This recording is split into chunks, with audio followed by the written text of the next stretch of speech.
সূরা ইউসুফ। রহমান রহিম আল্লাহ তাআলার নামে। আলিফ লাম র। এগুলো হচ্ছে একটি সুস্পষ্ট গ্রন্থের আয়াত। নিঃসন্দেহে আমি একে আরবি কোরআন হিসেবে নাজিল করেছি যেন তোমরা তা অনুধাবন করতে পারো।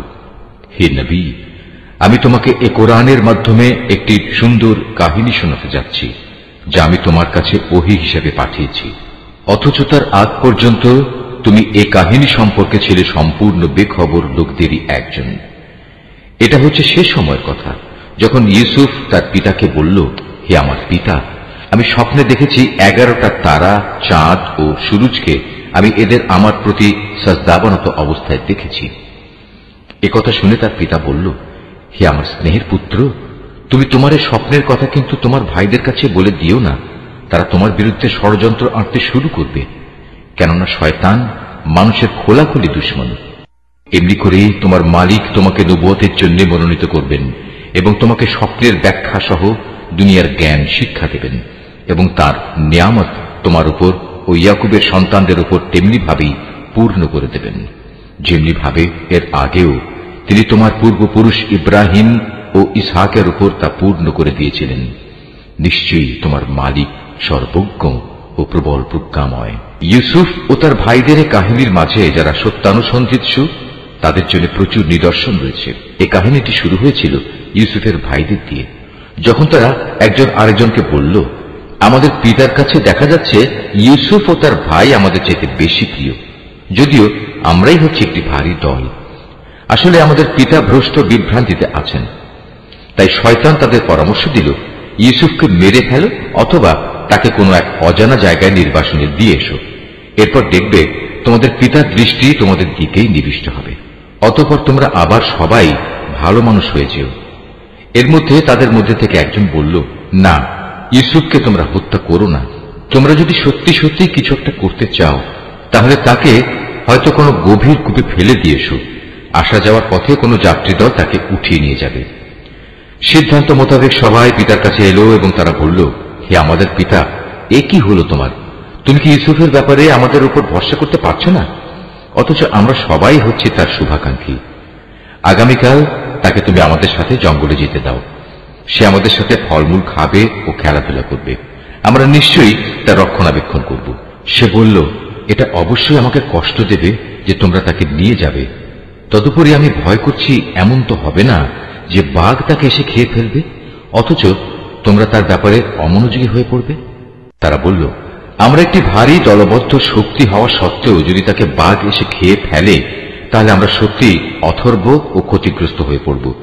অতঃপর অনেক বলে কয়ে যখন তারা তাকে নিয়ে গেল এবং তারা তাকে এক অন্ধ কূপে নিক্ষেপ করার ব্যাপারে সবাই সিদ্ধান্ত নিল এবং তারা তাকে কূপে নিক্ষেপ করেও ফেলল, তখন আমি তাকে ওহী পাঠিয়ে জানিয়ে দিলাম, একদিন এমন আসবে যেদিন তুমি এসব কথা এদের সবাইকে বলে দেবে। এরা তো জানেই না এ ঘটনা কার জন্য কি পরিণাম বয়ে আনবে। ইউসুফকে কুয়ায় ফেলে দিয়ে রাতের কিছু অংশ অতিবাহিত হবার পর তারা কাঁদতে কাঁদতে তাদের পিতার কাছে এলো। অনুযোগের স্বরে তারা বলল, হে আমাদের পিতা, আমরা জঙ্গলে দৌড়ের প্রতিযোগিতা দিয়ে দেখতে চেয়েছিলাম আমাদের মধ্যে কে আগে যেতে পারে। আমরা ইউসুফকে আমাদের মাল সামানা পাহারা দেওয়ার জন্য এগুলোর পাশে রেখে গিয়েছিলাম। ইতিমধ্যে একটা নেকড়ে বাঘ এসে তাকে খেয়ে ফেলে, কিন্তু তুমি তো আমাদের কথা কিছুতেই বিশ্বাস করবে না, যত সত্যবাদী আমরা হই না কেন। তারা তার জামায় মিথ্যা রক্ত মেখে নিয়ে এসেছিল। তাদের কথা শুনে সে বলল, হ্যাঁ, তোমরা বরং এটা বলো, একটা কথা তোমরা মনে মনে ঠিক করে এনেছো এবং ধরে নিয়েছো, তা আমি বিশ্বাস করব। সুতরাং এই অবস্থায় পূর্ণ ধৈর্য ধারণ করাই আমার জন্য ভালো। তোমরা যে মন গড়া কথা বলছো সে ব্যাপারে আল্লাহ তাআলাই হচ্ছেন আমার একমাত্র সাহায্যস্থল। অতঃপর ঘটনা এমন হল, একটি বাণিজ্যিক কাফেলা সেখানে এলো। তারা একজন পানি সংগ্রাহককে কুয়ার কাছে পাঠালো। সে যখন তার বালতি কুয়ায় নিক্ষেপ করল, অতঃপর সে যখন বালতি টান দিল তখন দেখল একটি জীবন্ত বালক তাতে বসা। সে তখন চিৎকার দিয়ে বলল, ওহে, তোমরা শোনো, সুখবর, এ তো দেখছি এক কিশোর বালক। কাফেলার লোকেরা বাণিজ্যিক পণ্য মনে করে একে লুকিয়ে নিল। আসলে আল্লাহ তাআলা ভালো করে জানতেন যা কিছু এরা তখন করছিল। তারা তাকে স্বল্প মূল্যে নির্দিষ্ট কয়েক দিরহামের বিনিময়ে বিক্রি করে দিল। বিনা পুঁজির পণ্য বিধায় এ ব্যাপারে তারা বেশি আশাও করেনি। মিশরের যে ব্যক্তি তাকে ক্রয় করেছিল সে তাকে নিজ ঘরে এনে তার স্ত্রীকে বলল, সম্মানজনকভাবে এর থাকার ব্যবস্থা করো, সম্ভবত বড় হয়ে সে কোনোদিন আমাদের উপকারে আসবে, অথবা ইচ্ছা করলে তাকে আমরা নিজেদের ছেলেও বানিয়ে নিতে পারি।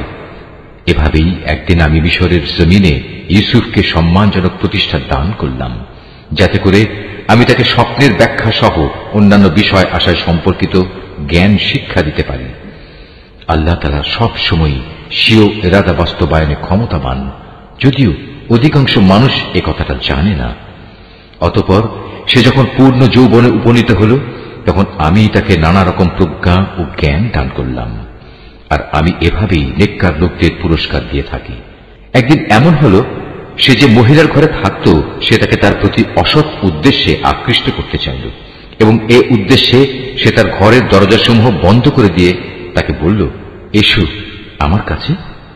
এ অশ্লীল প্রস্তাব শুনে সে বলল, আমি থেকে বাঁচার জন্য আল্লাহ তাআলার কাছে আশ্রয় চাচ্ছি।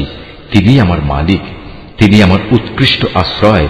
যে আল্লাহ তাআলা আমাকে আশ্রয় দিয়ে এখানে থাকতে দিয়েছেন, তার সাথে এই জুলুম আমি করব কিভাবে? তিনি অকৃতজ্ঞ জালেমদের কখনো মুক্তি দেন না। সে মহিলা তার প্রতি অসৎ কাজের এরাদা করে ফেলেছিল, এবং সেও তার প্রতি একই উদ্দেশ্যে এরাদা প্রায় করেই ফেলত, যদি না সে বিশেষ রহমতের নিদর্শন হিসেবে তার মালিকের নিদর্শন প্রত্যক্ষ না করত। এভাবেই আমি ইউসুফকে নৈতিকতার উচ্চমানে প্রতিষ্ঠিত রাখলাম, যেন আমি তার থেকে অন্যায় ও অশ্লীলতাপূর্ণ কাজ দূরে সরিয়ে রাখতে পারি। অবশ্যই সে ছিল আমার নিষ্ঠাবান বান্দাদের একজন। অতঃপর তারা উভয়ই সম্পূর্ণ ভিন্ন ভিন্ন উদ্দেশ্যে দরজার দিকে দৌড়ে গেল। মহিলা তাকে ধরতে গিয়ে পেছন দিক থেকে তার জামা টেনে ছিঁড়ে ফেলল। এমত অবস্থায় তারা উভয়ই তার স্বামীকে দরজার পাশে দাঁড়ানো অবস্থায় পেল। তখন মহিলাটি স্বীয় অভিসন্ধি গোপন করার জন্য ইউসুফকে অভিযুক্ত করে বলল, কি শাস্তি হওয়া উচিত সে ব্যক্তির যে ব্যক্তি তোমার স্ত্রীর সাথে অশ্লীল কাজের ইচ্ছা পোষণ করে? তাকে হয় জেলে পাঠাতে হবে, নতুবা অন্য কোনো কঠিন শাস্তি দিতে হবে। সে বলল, সে মহিলাই আমাকে অশ্লীল কাজের প্রতি আকৃষ্ট করতে চেয়েছিল। এ সময় সে মহিলার আপনজনদের মধ্যে থেকে একজন এসে সাক্ষী হিসেবে নিজের সাক্ষ্য পেশ করে বলল, ইউসুফের জামা তদন্ত করে দেখা যাক। যদি তার জামার সম্মুখ ভাগ ছেঁড়া হয়ে থাকে, তাহলে বুঝতে হবে অভিযোগের ব্যাপারে সে মহিলা সত্য বলেছে, এবং সে ইউসুফ মিথ্যাবাদীদের একজন। আর যদি তার জামা পেছন দিক থেকে ছেঁড়া হয়ে থাকে, তাহলে বুঝতে হবে সে নারী মিথ্যা কথা বলছে, এবং সেই সত্যিবাদীদের একজন। অতঃপর এ মূল নীতির ভিত্তিতে সে গৃহস্বামী যখন দেখল তার জামা পেছন দিক দিয়ে ছেঁড়া, তখন সে আসল ঘটনা বুঝতে পেরে নিজের স্ত্রীকে বলল, কোনো সন্দেহ নেই, এটা তোমাদের নারীদের ছলনা, আর সত্যি তোমাদের মতো নারীদের ছলনা বড় জঘন্য। হে ইউসুফ, তুমি এ নিয়ে বাড়াবাড়ি করা ছেড়ে দাও, এবং হে নারী, তুমি তোমার অপরাধের জন্য আল্লাহর কাছে ক্ষমা প্রার্থনা করো, কেননা তুমি এখানে আসল অপরাধী। বিষয়টা জানাজানি হয়ে গেলে শহরের নারীরা নিজেদের মধ্যে বলতে লাগলো, আজিজের স্ত্রী তার যুবক গোলামের প্রতি আসক্ত হয়ে পড়েছে, তাকে তার গোলামের প্রেম উন্মত্ত করে দিয়েছে। আমরা তো দেখতে পাচ্ছি সে সুস্পষ্ট গুমরাহিতে নিমজ্জিত হয়েছে। সে মহিলা যখন ওদের কানাকানি ও ষড়যন্ত্রের কথা শুনল, তখন সে ওদের সবাইকে নিজের ঘরে ডেকে পাঠালো এবং তাদের জন্য একটি মাহফিলের আয়োজন করল। রীতি অনুযায়ী প্রত্যেককে খাবার গ্রহণের জন্য এক একটি ছুরি দিল। অতঃপর যখন তারা খাবার গ্রহণ করার জন্য ছুরির ব্যবহার শুরু করল, তখন সে ইউসুফকে বলল, এবার তুমি এদের সামনে বেরিয়ে এসো। যখন মহিলারা তাকে দেখল, তখন তারা তার গরিমায় রূপ যৌবনে অভিভূত হয়ে গেল এবং নিজেদের অজান্তেই ছুরি দিয়ে খাবার গ্রহণের পরিবর্তে নিজেদের হাত কেটে ফেলল। তারা বলল, কি অদ্ভুত সৃষ্টি, এ তো কোনো মানুষ নয়, এ তো হচ্ছে এক সম্মানিত ফেরেশতা। এবার বিজয়িনীর ভঙ্গিতে সে মহিলা বলল, তোমরা দেখলে তো, এ হচ্ছে সে ব্যক্তি যার ব্যাপারে তোমরা আমাকে ভর্ৎসনা তিরস্কার করছিলে। এটা ঠিক, আমি তার কাছ থেকে অসৎ কিছু কামনা করেছিলাম, কিন্তু সে নিজেকে বাঁচিয়ে রেখেছে। কিন্তু আমি তাকে যা করতে আদেশ করি, সে যদি তা না করে, তাহলে অবশ্যই সে কারাগারে নিক্ষিপ্ত হবে এবং অপমানিত হবে। মহিলার দম্ভক্তি শুনে সে দোয়া করল, হে আমার মালিক, এর আমাকে যে পাপের দিকে আহ্বান করছে তার চাইতে কারাগার আমার কাছে অধিক প্রিয়। যদি তুমি আমাকে এদের ছলনা থেকে রক্ষা না করো, তাহলে হয়তো আমি ওদের প্রতি আকৃষ্ট হয়ে যাব এবং এভাবে আমিও জাহেলদের অন্তর্ভুক্ত হয়ে পড়ব। অতঃপর তার মালিক তার ডাকে সাড়া দিলেন। তার কাছ থেকে তিনি মহিলাদের চক্রান্ত সরিয়ে নিলেন। নিশ্চয়ই তিনি মানুষের সব ডাক শোনেন এবং তাদের ষড়যন্ত্র সম্পর্কেও তিনি সম্যক অবগত। আজিজ সহ অন্যান্য লোকদের কাছে এরপর এটাই তখনকার মতো সঠিক সিদ্ধান্ত মনে হল যে তাকে কিছু নির্দিষ্ট সময়ের জন্য হলেও কারাগারে নিক্ষেপ করতে হবে। অথচ তারা ইতিমধ্যে তার সৎ চরিত্রতার যাবতীয় নিদর্শন ভালো করেই দেখে নিয়েছে। ঘটনাক্রমে সে সময় তার সাথে আরো দুজন যুবকও একই কারাগারে প্রবেশ করল। একদিন ওদের একজন ইউসুফকে বলল, আমি স্বপ্নে দেখলাম আমি আঙুর নিংড়ে তার রস বের করছি। অপরজন বলল, আমি দেখেছি আমি আমার মাথায় রুটি বহন করছি এবং কিছু পাখি তা খুঁটে খুঁটে খাচ্ছে। উভয় ইউসুফকে বলল, তুমি আমাদের এর ব্যাখ্যা বলে দাও। আমরা দেখতে পাচ্ছি তুমি আসলেই একজন ভালো মানুষ। সে বলল, তোমরা নিশ্চিত থাকো, এবেলা তোমাদের যে খাবার দেয়া হবে তা তোমাদের কাছে আসার পূর্বেই আমি তোমাদের উভয়কে এর ব্যাখ্যা বলে দেব। তবে জেনে রেখো, এই যে স্বপ্নের ব্যাখ্যা তা হচ্ছে সে জ্ঞানেরই অংশবিশেষ যা আমার মালিক আমাকে শিক্ষা দিয়েছেন। আমি আসলে প্রথম থেকেই তাদের মিল্লাত বর্জন করেছি যারা আল্লাহর উপর ঈমান আনে না, উপরন্তু তারা আখিরাতেও বিশ্বাস করে না। আমি তো আমার পিতৃপুরুষ ইব্রাহিম, ইসহাক ও ইয়াকুবের মিল্লাতেরই অনুসরণ করে আসছি। ইব্রাহিমের সন্তান ও তার অনুসারী হিসেবে এটা আমাদের শোভা পায় না যে আমরা আল্লাহর সাথে অন্য কিছুকে শরীক করব।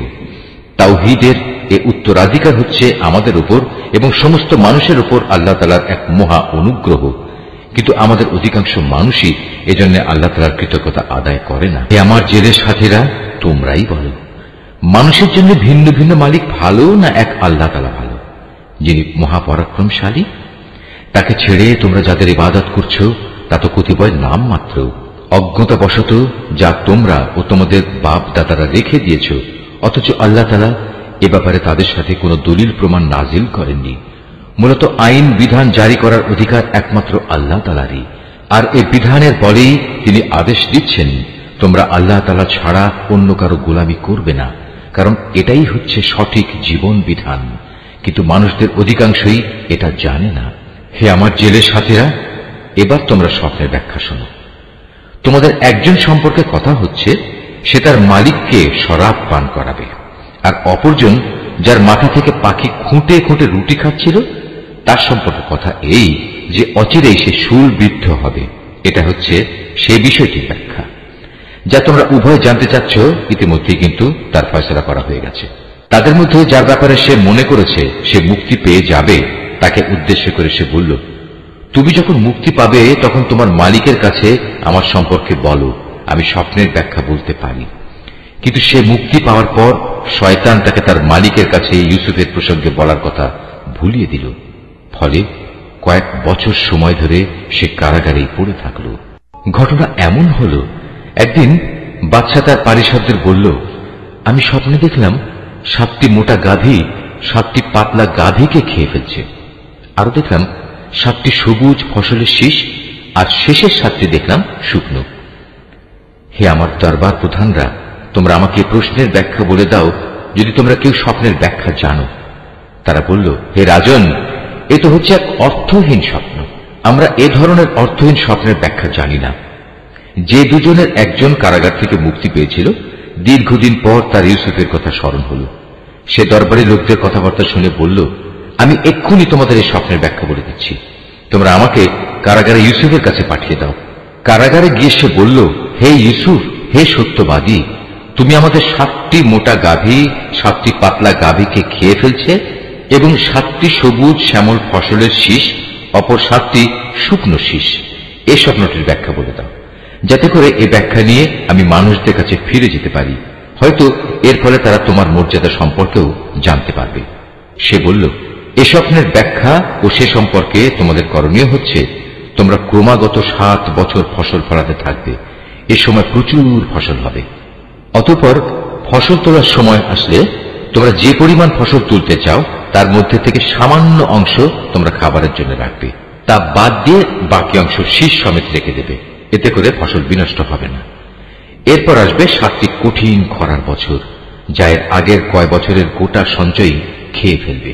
তাছাড়া যা তোমরা আগেই এ কয় বছরের জন্য জমা করে থাকবে, সামান্য পরিমাণ যা তোমরা বীজের জন্য রেখে দেবে। অতঃপর একটি বছর এমন আসবে যখন মানুষের জন্য প্রচুর বৃষ্টি বর্ষণ করা হবে। সে বছর তারা প্রচুর আঙুরের রসও বের করবে। সে ব্যক্তি যখন বাদশাকে স্বপ্নের এই ব্যাখ্যা বলল, তখন বাদশাহ আগ্রহের সাথে বলল, ইউসুফকে আমার সামনে নিয়ে এসো। যখন শাহী দূত তার কাছে এই খবর নিয়ে কারাগারে এলো, তখন সে বলল, আমি অনুকম্পায় মুক্তি চাই না। আমার বিরুদ্ধে আনিত অভিযোগ আগে প্রমাণিত হোক। তুমি বরং তোমার মালিকের কাছে ফিরে যাও এবং তাকে জিজ্ঞেস করো সে নারীতে সঠিক ঘটনা কি ছিল, যারা প্রকাশ্য মজলিসে নিজেদের হাত কেটে ফেলেছিল। যদিও আমি জানি আমার মালিক তাদের চক্রান্ত সম্পর্কে সম্যক অবগত ছিলেন, কিন্তু আমার মুক্তির আগেই আমার নির্দোষিতার ঘোষণা একান্ত প্রয়োজন। এরপর বাদশাহ সে নারীদের দরবারে তলব করল এবং তাদের জিজ্ঞেস করল, ঠিক ঠিক আমাকে বলো তো, সেদিন তোমাদের কি হয়েছিল, যেদিন তোমরা ইউসুফের কাছ থেকে অসৎ কর্ম কামনা করেছিলে? তারা বলল, আশ্চর্য আল্লাহ তাআলার মাহাত্ম্য, আমরা তো তার মধ্যে কোনো পাপই দেখতে পাইনি। এ কথা শুনে আজিজের স্ত্রী বলল, এখন যখন সত্য প্রকাশিত হয়েই গেছে, তখন আমাকেও বলতে হয়, আসলে আমি তার কাছে অসৎ কাজ কামনা করেছিলাম। অবশ্যই সে ছিল সত্যবাদী। শাহী তদন্তের খবর শুনে ইউসুফ বলল, এটি আমি এজন্য করতে বলেছিলাম যেন সে বাদশাহ জেনে নিতে পারে আমি আজিজের অবর্তমানে তার আমানতের কোনো খেয়ানত করিনি। কেননা আল্লাহ তাআলা কখনো খেয়ানতকারীদের সঠিক পথ দেখান না। তবে আমি আমার ব্যক্তি সত্তাকেও নির্দোষ মনে করি না, কেননা মানুষের প্রবৃত্তি হামেশাই মন্দপ্রবণ। কিন্তু তার কথা আলাদা, যার প্রতি আমার মালিক দয়া করেন। অবশ্যই আমার মালিক আমার উপর ক্ষমাশীল ও পরম দয়ালু। এরপর বাদশাহ বলল, ইউসুফকে আমার কাছে হাজির করো, আমি তাকে একান্তভাবে আমার নিজের করে রাখব। ইউসুফকে আনার পর যখন বাদশাহ তার সাথে কথা বলল, তখন সে বলল, আজ সত্যি সত্যি তুমি আমাদের সবার কাছে একজন সম্মানী ও বিশ্বস্ত ব্যক্তি বলে প্রমাণিত হলে। সে বাদশাকে বলল, যদি তুমি আমাকে বিশ্বস্তই মনে করো, তাহলে রাজ্যের এই বিশৃঙ্খল খাদ্য ভাণ্ডারের উপর আমাকে নিযুক্ত করো। আমি অবশ্যই একজন বিশ্বস্ত রক্ষক ও অর্থ পরিচালনায় অভিজ্ঞ বটে। তাকে দেশের ভাণ্ডারের দায়িত্বশীল নিযুক্ত করার পর আল্লাহ তাআলা বললেন, এবং এভাবেই আমি ইউসুফকে মিশরের ভূখণ্ডে ক্ষমতা দান করলাম। সে দেশের যথা ইচ্ছা বসবাস করতে পারবে, আর আমি যাকে চাই তার কাছে আমার রহমত পৌঁছে দিই। আমি কখনো নেককার লোকদের পাওনা বিনষ্ট করি না। যারা আল্লাহর উপর ঈমান আনে এবং তাকে ভয় করে, তাদের জন্য তো আখিরাতের পাওনা রয়েছে, যা অনেক উত্তম। ইউসুফের ভাইয়েরা পরিবারের রসদ কেনার জন্য মিশরে এলো এবং একদিন তার সামনেও হাজির হল। সে তাদের দেখে চিনতে পারল, কিন্তু তারা তাকে চিনতে পারল না। যখন সে তাদের রসদের যাবতীয় ব্যবস্থা সম্পন্ন করে দিল, তখন সে তাদের বলল, এরপর যদি আবার আসো, তাহলে তোমরা তোমাদের পিতার কাছ থেকে তোমাদের বৈমাত্রীয় ভাইটিকে নিয়ে আমার কাছে আসবে। তোমরা কি দেখতে পাও না, আমি মাথা হিসাব করে পূর্ণ মাত্রায় মেপে মেপে রসদ দিই। তাছাড়া আমি তো একজন উত্তম অতিথি পরায়ণ ব্যক্তিও বটে। তবে যদি তোমরা আগামীবার তাকে নিয়ে আমার কাছে না আসো, তাহলে আমার কাছে তোমাদের জন্য আর কোনো রসদ থাকবে না। সে অবস্থায় তোমরা আমার কাছেও ঘেঁষো না। তারা বলল, এ বিষয়ে আমরা তার পিতাকে অনুরোধ করে সম্মত করব। আমরা অবশ্যই এ চেষ্টা করব। সে তার রসদ কর্মচারীদের বলল, এ লোকদের মূলধন তাদের মালপত্রের ভেতর রেখে দাও, যাতে করে ওরা তাদের আপনজনদের কাছে ফিরে গেলে এটা জানতে পারে। হতে পারে এ লোভে তারা আবার ফিরে আসবে। যখন তারা তাদের পিতার কাছে ফিরে গেল, তখন তারা বলল, হে আমাদের পিতা, আমাদের ভবিষ্যতের রসদ বন্ধ করে দেওয়া হয়েছে। অতএব তুমি আমাদের ভাইকে আমাদের সাথে যেতে দাও, যাতে করে আমরা তার ভাগ সহ ওজন করে রসদ আনতে পারি। অবশ্যই আমরা তার হেফাজত করব। জবাবে সে বলল, আমি কি তার ব্যাপারে তোমাদের উপর সেভাবেই ভরসা করব, যেভাবে ইতিপূর্বে তার ভাইয়ের ব্যাপারে আমি তোমাদের উপর ভরসা করেছিলাম? হ্যাঁ, আল্লাহ তাআলাই হচ্ছেন উত্তম রক্ষক এবং তিনি সর্বশ্রেষ্ঠ দয়ালু। অতঃপর তারা যখন মালপত্র খুলল, তখন তারা তাদের মূলধন যা দিয়ে রসদ খরিদ করেছিল দেখতে পেল তা তাদের পুরোপুরি ফেরত দেওয়া হয়েছে। এটা দেখে তারা বলল, হে আমাদের পিতা, এর চাইতে বেশি মহানুভবতা আমরা আর কি চাইতে পারি? দেখো, আমাদের মূলধনও আমাদের ফেরত দেওয়া হয়েছে। এবার অনুমতি দাও আমরা ভাইকে নিয়ে যাই এবং আমরা আমাদের পরিবারের জন্য রসদ নিয়ে আসি। আমরা আমাদের ভাইয়ের হেফাজত করব এবং ভাইয়ের কারণে আমরা অতিরিক্ত একটি উট বোঝাই করে রসদও আনতে পারব। এবার আমরা যা এনেছি এটা তো ছিল পরিমাণে নিতান্ত কম। সে বলল, আমি কখনোই তাকে তোমাদের সাথে পাঠাবো না, যতক্ষণ না তোমরা আল্লাহর নামে আমাকে অঙ্গীকার দেবে যে তোমরা অবশ্যই তাকে আমার কাছে ফিরিয়ে আনবে। তবে হ্যাঁ, কোথাও যদি তোমরা নিজেরাই সমস্যায় পরিবেষ্টিত হয়ে যাও তাহলে তা হবে ভিন্ন কথা। অতঃপর যখন তারা তার কাছে তাদের অঙ্গীকার পেশ করল তখন সে বলল, মনে রেখো, আমরা যা কিছু এখানে বললাম আল্লাহ তাআলাই তার উপর চূড়ান্ত কর্মবিধায়ক হয়ে থাকবেন। সে বলল, হে আমার ছেলেরা, তোমরা মিশরে পৌঁছে কিন্তু এক দরজা দিয়ে নগরে প্রবেশ করো না, বরং ভিন্ন ভিন্ন দরজা দিয়ে প্রবেশ করবে, তাহলে তোমাদের দেখে কারো মনে হিংসার সৃষ্টি হবে না। মনে রাখবে, আল্লাহর ইচ্ছার বিরুদ্ধে আমি তোমাদের কোনো কাজেই আসব না। বিধান জারি করার কাজ শুধু আল্লাহ তাআলার জন্য নির্দিষ্ট। আমি সর্বদা তাঁরই উপর নির্ভর করি। প্রতিটি মানুষ যারা ভরসা করে তাদের উচিত শুধু আল্লাহর উপরেই ভরসা করা। অতঃপর তারা মিশরে ঠিক সেভাবেই প্রবেশ করল যেভাবে তাদের পিতা তাদের আদেশ করেছিল। মূলত আল্লাহ তাআলার ইচ্ছার সামনে এটা কোনোই কাজে আসেনি। তবে হ্যাঁ, এটা ছিল ইয়াকুবের মনের একটি ধারণা যা সে পূর্ণ করে নিয়েছিল। অবশ্যই সে ছিল অত্যন্ত জ্ঞানী ব্যক্তি, কারণ তাকে আমি জ্ঞান শিক্ষা দিয়েছিলাম, যদিও অধিকাংশ মানুষ তা জানে না। যখন তারা ইউসুফের কাছে হাজির হল তখন সে তার নিজ ভাইকে তার পাশে বসার জায়গা দিল এবং একান্তে তাকে বলল, দেখো, আমি কিন্তু তোমার ভাই ইউসুফ। এরা এযাবৎ তোমার আমার সাথে যা কিছু করে আসছে তার জন্য তুমি মনে কোনো কষ্ট নিও না। অতঃপর সে যখন তাদের রসদপত্রের ব্যবস্থা চূড়ান্ত করে দিল তখন সবার অজান্তে তার ভাইয়ের মালপত্রের মধ্যে সে একটা রাজকীয় পান পাত্র রেখে দিল। এরপর যখন তারা মালপত্র নিয়ে রওনা দিল তখন পেছন থেকে একজন আহ্বানকারী ডাক দিয়ে বলল, হে কাফেলা যাত্রী দল, শাহী পানপত্র চুরি হয়ে গেছে, তোমরাই হচ্ছ চোর। ওরা তাদের দিকে একটু এগিয়ে এলো এবং জিজ্ঞেস করল, কি জিনিস যা তোমরা হারিয়েছ? তারা বলল, আমরা রাজার পানপাত্র হারিয়েছি। যে ব্যক্তি তা খুঁজে আনবে তার জন্য উট বোঝাই রসদ দেওয়ার ব্যবস্থা থাকবে এবং আমি তার জামিন থাকব। একথা শুনে তারা বলল, আল্লাহর শপথ, তোমরা ভালো করেই একথা জানো আমরা তোমাদের দেশে কোন রকম বিপর্যয় সৃষ্টি করতে আসিনি, উপরন্তু আমরা চোরও নই। লোকেরা বলল, যদি তল্লাশি নেয়ার পর তোমরা মিথ্যাবাদী প্রমাণিত হও তাহলে যে চুরি করেছে তার শাস্তি কি হবে? তারা বলল, যার মাল সামানের ভেতর সে পানপাত্রটি পাওয়া যাবে সে নিজেই হবে নিজের শাস্তি। আমরা তো আমাদের শরীয়তে জালেমদের এভাবেই শাস্তি দিয়ে থাকি। তারপর সে তার নিজ ভাইয়ের মালপত্রের তল্লাশির আগে ওদের মালপত্র দিয়ে তল্লাশি করতে শুরু করল। অতঃপর তার ভাইয়ের মালপত্রের ভেতর থেকে সে চুরি হয়ে যাওয়া রাজকীয় পানপাত্রটি বের করে আনল। এভাবেই ইউসুফের জন্য আমি তার ভাইকে কাছে রাখার একটা কৌশল শিক্ষা দিয়েছিলাম। নতুবা মিশরের রাজার আইন অনুযায়ী সে তার ভাইকে চাইলেই রেখে দিতে পারত না। হ্যাঁ, আল্লাহ তাআলা যদি চান তা ভিন্ন কথা। আমি যাকেই চাই তার মর্যাদা বাড়িয়ে দিই।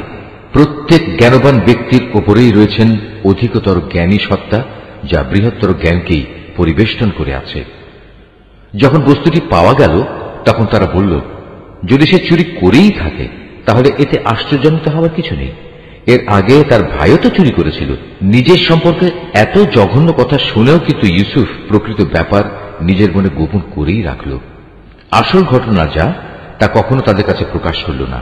মনে মনে শুধু এটুকুই সে বলল, তোমাদের অবস্থা তো হচ্ছে আরো নিকৃষ্ট। তোমরা আমাদের সম্পর্কে যা বলছো সে ব্যাপারে আল্লাহ তাআলাই ভালো জানেন। তারা বলল, হে আজিজ, এ ব্যক্তি যাকে তুমি ধরে রেখেছ তার পিতা বেঁচে আছে, সে অতিশয় বৃদ্ধ, সুতরাং এর জায়গায় তুমি আমাদের একজনকে রেখে দাও। আমরা দেখতে পাচ্ছি আসলেই তুমি মহানুভব ব্যক্তিদের একজন। সে বলল, আল্লাহ তাআলা আমাকে ক্ষমা করুন, যার কাছে আমরা আমাদের হারানো মাল পেয়েছি তাকে বাদ দিয়ে অন্য কাউকে রেখে দেব কি করে? এমনটি করলে আমরা তো জালেমদের অন্তর্ভুক্ত হয়ে যাব। অতঃপর তারা যখন তার কাছ থেকে সম্পূর্ণ নিরাশ হয়ে পড়ল তখন তারা একাকী বসে নিজেদের মধ্যে সলা পরামর্শ করতে লাগল।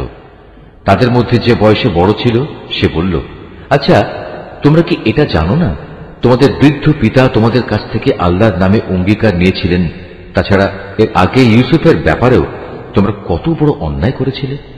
আমি তো কোনো অবস্থায় এ দেশ থেকে নড়ব না যতক্ষণ না আমার পিতা আমাকে তেমন কিছু করতে অনুমতি দেন, কিংবা আল্লাহ তাআলা আমার জন্য সুন্দর কোনো একটা ব্যবস্থা করে না দেন।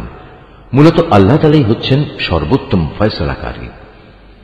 বয়সে বড়টিও তাদের বলল, তোমরা বরং তোমাদের পিতার কাছে ফিরে যাও এবং তাকে বলো, হে আমাদের পিতা, তোমার ছেলে বাদশার পানপাত্র চুরি করেছে। আমরা তো সেটুকুই বর্ণনা করি যা আমরা জানতে পেরেছি। আমরা তো গায়েবের খবর সংরক্ষণ করতে পারি না। তোমার বিশ্বাস না হলে যে জনপদে আমরা অবস্থান করেছি তাদের কাছে জিজ্ঞেস করো, এবং সে কাফেলাকেও জিজ্ঞেস করো যাদের সাথে আমরা একত্রে এসেছি। আমরা আসলেই সত্য কথা বলছি। দেশে ফিরে পিতাকে তারা এভাবেই বলল। কথাগুলো শুনে সে বলল, আসলে তোমাদের মন তোমাদের সুবিধার জন্য একটা কথা বানিয়ে নিয়েছে এবং তাই তোমরা আমাকে বলছো। অতঃপর সবরই হচ্ছে উত্তম পন্থা। আল্লাহ তাআলার অনুগ্রহ থেকে এটা খুব দূরে নয়। তিনি হয়তো ওদের সবাইকে একত্রেই একদিন আমার কাছে এনে হাজির করবেন। অবশ্যই আল্লাহ তাআলা সর্বজ্ঞ ও প্রজ্ঞাময় কুশলী। সে ওদের কাছ থেকে মুখ ফিরিয়ে নিল এবং নিজে নিজে বলল, হাই ইউসুফ, তুমি এখন কোথায়? শোকের কারণে কাঁদতে কাঁদতে তার চোখ সাদা হয়ে গেছে। সে নিজেও ছিল মনোকষ্টে দারুণভাবে ক্লিষ্ট। পিতার এই অবস্থা দেখে তারা বলল, আল্লাহর কসম, তুমি তো দেখছি শুধু ইউসুফের কথা মনে করে যাবে, যতক্ষণ পর্যন্ত না তার চিন্তায় তুমি মুমূর্ষ হয়ে যাবে, কিংবা তার চিন্তায় তুমি সম্পূর্ণ ধ্বংস হয়ে যাবে। সে আরো বলল, আমি তো আমার অসহনীয় যন্ত্রণা, আমার দুশ্চিন্তাজনিত অভিযোগ আল্লাহ তাআলার কাছে নিবেদন করি, এবং আমি নিজে আল্লাহর কাছ থেকে তার কথাবার্তা যতটুকু জানি তোমরা তা জানো না। হে আমার ছেলেরা, তোমরা মিশরে যাও এবং ইউসুফ ও তার ভাইকে আর একবার তালাশ করো। তালাশ করার সময় তোমরা আল্লাহ তাআলার রহমত থেকে মোটেই নিরাশ হইও না। আল্লাহ তাআলার রহমত থেকে তো শুধু কাফেররাই নিরাশ হতে পারে। তারা যখন পুনরায় তার কাছে হাজির হল, তখন তারা বলল, হে আজিজ, আমাদের পরিবার পরিজন দুর্ভিক্ষের কারণে বিপন্ন হয়ে পড়েছে। এবার আমরা সামান্য কিছু পুঁজি এনেছি, এটা গ্রহণ করে আমাদের পূর্ণ মাত্রায় রসদ দান করার ব্যবস্থা করুন। মূল্য হিসেবে নয়, বরং এটা আমাদের বিপন্ন মনে করে দান করুন। যারা দান খয়রাত করে আল্লাহ তাআলা তাদের পুরস্কৃত করেন। ভাইদের এ আকুতি শুনে সে বলল, তোমরা কি জানো তোমরা ইউসুফ ও তার ভাইয়ের সাথে কি আচরণ করেছিলে? কত মূর্খ ছিলে তোমরা তখন। তারা বলে উঠল, তুমি কি ইউসুফ? সে বলল, হ্যাঁ, আমি ইউসুফ, আর এ হচ্ছে আমার ভাই। আল্লাহ তাআলা আমাদের উপর অনেক মেহেরবানি করেছেন। সত্যি কথা হচ্ছে, যে কোনো ব্যক্তি তাকওয়া ও ধৈর্যের আচরণ করে সে যেন জেনে রাখে আল্লাহ তাআলা কখনোই নেককার মানুষের পাওনা বিনষ্ট করেন না। ওরা বলল, আল্লাহর কসম, আজ আল্লাহ তাআলা নিশ্চয়ই তোমাকে আমাদের উপর প্রাধান্য দিয়েছেন। আমরা আসলেই অপরাধী। ভাইদের কথা শুনে সে বলল, আজ তোমাদের বিরুদ্ধে আমার কোনো অভিযোগ নেই। আল্লাহ তাআলা তোমাদের ক্ষমা করে দিন, কেননা তিনি সব দয়ালুদের মধ্যে শ্রেষ্ঠ দয়ালু। এখন তোমরা বরং আমার গায়ের এই জামাটি নিয়ে যাও এবং একে আমার পিতার মুখমণ্ডলের উপর রেখো। দেখবে তিনি তার দৃষ্টিশক্তি ফিরে পাবেন। অতঃপর তোমরা তোমাদের সমস্ত পরিবার পরিজনদের দিয়ে আমার কাছে চলে এসো। এদিকে এই কাফেলা যখন মিশর থেকে বেরিয়ে পড়ল, তখন তাদের পিতা আপনজনদের উদ্দেশ্য করে বলতে লাগলো, তোমরা যদি সত্যিই আমাকে অপ্রকৃতিস্থ মনে না করো, তাহলে আমি তোমাদের বলবো, আমি যেন চারিদিকে ইউসুফের গন্ধ পাচ্ছি। ওখানে যারা হাজির ছিল তারা বলল, আল্লাহর কসম, তুমি তো এখনো তোমার সে পুরনো বিভ্রান্তিতে পড়ে রয়েছ। অতঃপর সত্যিই যখন ইউসুফের জীবিত থাকার খবর নিয়ে সুসংবাদ বাহক তার কাছে উপস্থিত হল এবং ইউসুফের কথানুযায়ী তার জামাটি তার মুখমণ্ডলে রাখল, তখন সাথে সাথেই সে দেখার শক্তি ফিরে পেল। উৎফুল্ল হয়ে এবার সে বলল, আমি কি তোমাদের কথা বলিনি? আমি আল্লাহর কাছ থেকে এমন কিছু জানি যা তোমরা জানো না। তারা বলল, হে আমাদের পিতা, আমরা অপরাধ করেছি। তুমি আল্লাহর কাছে আমাদের গুনাহ ক্ষমা প্রার্থনা করো। সত্যি আমরা বড় গুনাহগার। সে বলল, অচিরেই আমি তোমাদের গুনাহের মার্জনার জন্য আমার মালিকের কাছে দোয়া করব। অবশ্যই তিনি ক্ষমাশীল ও পরম দয়ালু। অতঃপর যখন তারা সবাই ইউসুফের কাছে মিশরে চলে এলো, তখন সে তার পিতামাতাকে সম্মানের সাথে নিজের পাশে স্থান দিল এবং তাদের স্বাগত জানিয়ে সে বলল, তোমরা সবাই এবার আল্লাহর ইচ্ছায় নিরাপদে মিশরে প্রবেশ করো। সেখানে যাওয়ার পর সে তার পিতামাতাকে সম্মানের উচ্চ আসনে বসালো এবং ওরা সবাই দরবারের নিয়ম অনুযায়ী তার প্রতি সম্মানের সাজদা করল। এ সময় ইউসুফের তার অতীত স্বপ্নের কথা মনে হয়ে গেল। সে বলল, হে আমার পিতা, এ হচ্ছে আমার ইতিপূর্বেকার সে স্বপ্নের ব্যাখ্যা। আজ আমার মালিক যা সত্যে পরিণত করেছেন। তিনি আমাকে জেল থেকে বের করে আমার উপর অনুগ্রহ করেছেন। তিনি তোমাদের মরুভূমির আরেক প্রান্ত থেকে রাজ দরবারে এনে তোমাদের উপর মেহেরবানি করেছেন। এমনকি শয়তান আমার এবং আমার ভাইদের মধ্যেকার সম্পর্ক খারাপ করার গভীর চক্রান্ত করার পরেও তিনি দয়া করেছেন। অবশ্যই আমার মালিক যা ইচ্ছা করেন তা অত্যন্ত নিপুণতার সাথে আঞ্জাম দেন। নিশ্চয়ই তিনি সর্বজ্ঞ ও প্রবল প্রজ্ঞাময়। হে আমার মালিক, তুমি আমাকে যেমনি রাষ্ট্র ক্ষমতা দান করেছ, তেমনি স্বপ্নের ব্যাখ্যা সহ দুনিয়ার আরো বহু বিষয় আশয় শিক্ষা দিয়েছ। হে আসমান সমূহ ও জমিনের স্রষ্টা, তুমি আমার একমাত্র অভিভাবক, দুনিয়াতেও এবং আখিরাতেও। একজন অনুগত বান্দা হিসেবে তুমি আমার মৃত্যু দিও এবং পরকালে আমাকে নেককার মানুষদের দলে শামিল করো। হে নবী, এই যে ইউসুফের কাহিনী যা আমি তোমাকে শোনালাম, তা হচ্ছে তোমার অদেখা ঘটনাসমূহের একটি। এটা আমি তোমাকে ওহির মাধ্যমেই জানিয়েছি। নতুবা তারা যখন ইউসুফের বিরুদ্ধে তাদের পরিকল্পনা চূড়ান্ত করছিল এবং তারা যখন তার বিরুদ্ধে যাবতীয় ষড়যন্ত্র চালিয়ে যাচ্ছিল, তখন তুমি তো সেখানে হাজির ছিলে না। এ সত্ত্বেও অধিকাংশ মানুষের অবস্থা হচ্ছে, যত দলিল প্রমাণই দেয়া হোক না কেন, তারা কখনো ঈমান আনার মতো নয়। অথচ তুমি তো তাদের কাছ থেকে এই দাওয়াত ও তাবলীগের জন্য কোনো পারিশ্রমিক দাবি করছো না। তাছাড়া এ কোরআন দুনিয়া জাহানের অধিবাসীদের জন্য একটি নসিহত বই তো নয়।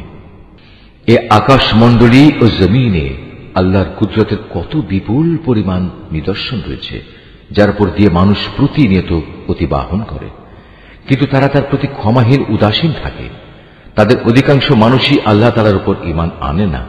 তারা আল্লাহ তাআলার সাথে শিরক করতেই থাকে। তবে তারা কি এ বিষয়ে নির্ভর হয়ে গেছে যে হঠাৎ করে একদিন তাদের উপর আল্লাহ তাআলার সর্বগ্রাসী আযাবের শাস্তি কিংবা আকস্মিক কিয়ামত আপতিত হবে? অথচ তারা তা জানতেও পারবে না। হে নবী, এদের তুমি বলে দাও, এ হচ্ছে আমার পথ। আমি মানুষদের আল্লাহর দিকে আহ্বান করি। আমি ও আমার অনুসারীরা পূর্ণাঙ্গ সচেতনতার সাথেই এই পথে আহ্বান জানাই। আল্লাহ তাআলা মহান, পবিত্র এবং আমি কখনো মুশরিকদের অন্তর্ভুক্ত নই। তোমার আগে বিভিন্ন জনপদে যত নবী আমি পাঠিয়েছিলাম, তারা সবাই তোমার মতো মানুষই ছিল। আমি তাদের উপর ওহী নাজিল করতাম। এরা কি আমার জমিন পরিভ্রমণ করেনি? করলে অবশ্যই তারা দেখতে পেত এদের পূর্বেকার লোকদের কি ভয়াবহ পরিণাম হয়েছিল। সত্য কথা হচ্ছে, আখিরাতের ঠিকানা তাদের জন্যই কল্যাণময়, যারা নবীদের পথে চলে তাকওয়া অবলম্বন করেছে। পূর্ববর্তী মানুষদের পরিণাম দেখেও কি তোমরা কিছু অনুধাবন করবে না? আগেও মানুষ নবীদের মিথ্যা সাব্যস্ত করত। এমনকি নবীরা কখনো কখনো নিরাশ হয়ে যেত। তারা মনে করত তারা বুঝি সাহায্যের প্রতিশ্রুতিতে মিথ্যাবাদী সাব্যস্ত হয়ে যাবে। তখন হঠাৎ করেই তাদের কাছে আমার সাহায্য এসে হাজির হল। তখন আমি যাকে চাইলাম তাকে শুধু আযাব থেকে নাজাত দিলাম। আর নাফরমান জাতির উপর থেকে আমার আযাব কেউই রোধ করতে পারে না। অবশ্যই অতীতের জাতিসমূহের কাহিনীতে জ্ঞানবান মানুষদের জন্য অনেক শিক্ষা রয়েছে। কোরআনের এসব কথা কোনো মন গড়া গল্প নয়, বরং এ হচ্ছে তারই স্পষ্ট সমর্থন যে আসমানি কিতাব তাদের কাছে আগে থেকেই মজুদ রয়েছে, বরং তাতে রয়েছে প্রতিটি বিষয়ের বিস্তারিত ও সঠিক ব্যাখ্যা। সর্বোপরি এতে রয়েছে ঈমানদার মানুষদের জন্য হেদায়েত ও রহমত।